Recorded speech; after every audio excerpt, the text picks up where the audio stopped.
নিচের কোনটি সবচেয়ে ছোট সংখ্যা?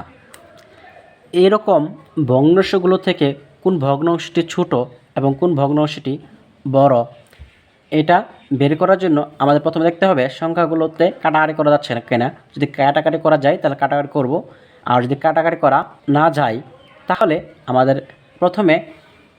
প্রথম সংখ্যার লবের সাথে দ্বিতীয় সংখ্যার হর এবং দ্বিতীয় ভগ্নাংশের লবের সাথে প্রথম ভগ্নাংশের হরের গুণ করব।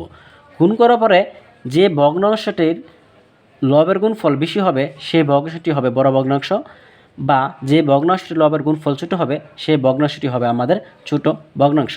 সো চলেন আমরা এখানে দেখে নিই। আমরা প্রথমে দেখতে পাচ্ছি এখানে কাটাকাটি করা যাচ্ছে 18/36, তার মানে 36 18 দিয়ে ভাগ করলে আমাদের উপর হচ্ছে 1 এবং নিচে হচ্ছে 2।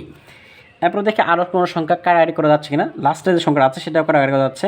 4 দিয়ে ভাগ করলে উপর হচ্ছে 1, নিচে হচ্ছে 3। এখন আমরা কী করব, আমরা একটা আর সাথে তুলনা করব। তুলনা করে দেখব প্রথমে যে আমাদের কী আছে 2/1/2 এবং 5/3 রয়েছে। তাহলে আমরা যদি আর গুণ করি, এই তো আর গুণ করলাম, তাহলে 1 আর 3 গুণ করলে কত হচ্ছে 3।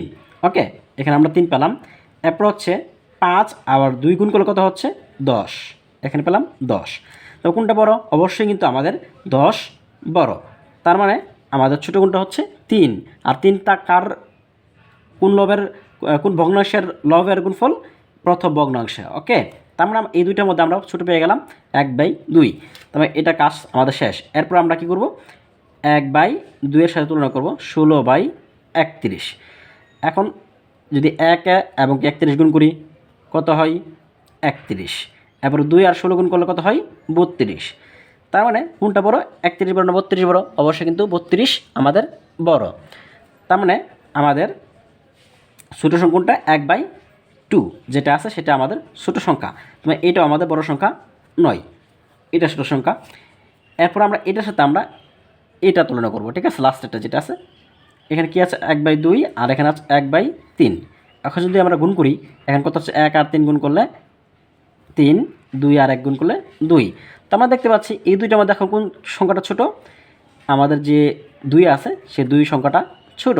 যেহেতু এই যে গ নম্বর কোশ্চেনটা আছে সেটাতে লবের গুণফল 2, প্রথম যে সংখ্যাটা রয়েছে ভগ্নাংশ রয়েছে সেটার লবের গুণফল 3 থেকে ছোট, তাই বলতে পারছি আমাদের ঘ নম্বরটা সবচেয়ে ছোট সংখ্যা।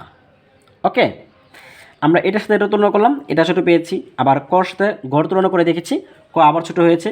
যখন লাস্টে কর সাথে আমরা ঘ তুলনা করলাম তখন দেখতে পেলাম যে আমাদের ঘটাই ক থেকে ছোটো, তা আমাদের ঘ নম্বরটা অ্যান্সার হয়ে গেল। এইভাবে আমরা তুলনা করে প্রত্যেকটা ভগ্নাংশের অঙ্কগুলো করার চেষ্টা করব। এরপর দেখি পরবর্তী আরেকটা ম্যাথ রয়েছে, সেটা যদি দেখি সেটাও আমরা সেমভাবেই করব। সেখানে দেখতে পাচ্ছি নিচের কোন ভগ্নাংশটি 2/3 থেকে বড়। এখানে যাচ্ছে কি বড় সংখ্যাটা যাচ্ছে, তার মানে আমরা দুটো তুলনা করে আমরা সবসময় বড় সংখ্যাটা ক্যাচ করবো বা হাতে রাখবো। ওকে, এখানে 2/3 থেকে বড়। এখান থেকে কাটাকাটি করা যাচ্ছে কিনা? কাটাকাটি করা যাচ্ছে না, তার মানে কাটাকাটি করলাম না। এরপর আমরা কী করবো, 2 থেকে 3-এর সাথে আমরা প্রত্যেকটা তুলনা করব। তুলনা করে দেখব কোনটা 2/3 থেকে বড় হয়। প্রথমে আছে 2/3 আর 33/50। এখন যদি আমরা তুলনা করি তাহলে 2 আর 50 গুণ করলে কত হয় 100, এবং 3 আর 33 গুণ করলে কত হয় 99। তার মানে অবশ্যই 100 বড়, তার মানে আমাদের 2/3 কিন্তু বড়। এখানে 2/3 কিন্তু আমাদের ছোট নয়, তার মানে এটা আমাদের হলো না। এরপরটা তুলব, দেখব 2/3 8/11 রয়েছে। এখন যদি আমরা গুণ করি 2 আর 11 গুণ করলে 22, আবার 3 আর 8 গুণ করলে কত হচ্ছে 3 আর 24। তার মানে দেখতে পাচ্ছি কত বড়? আমাদের কিন্তু 24 বড়।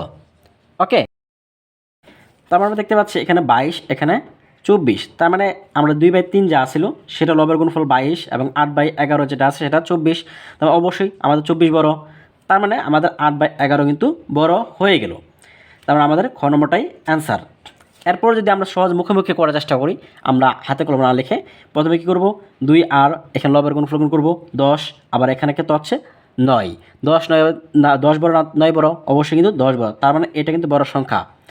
এটার লবের গুণফল হচ্ছে 9, এটার হচ্ছে কত 10, তবে এটা বড়, এটা হলো না।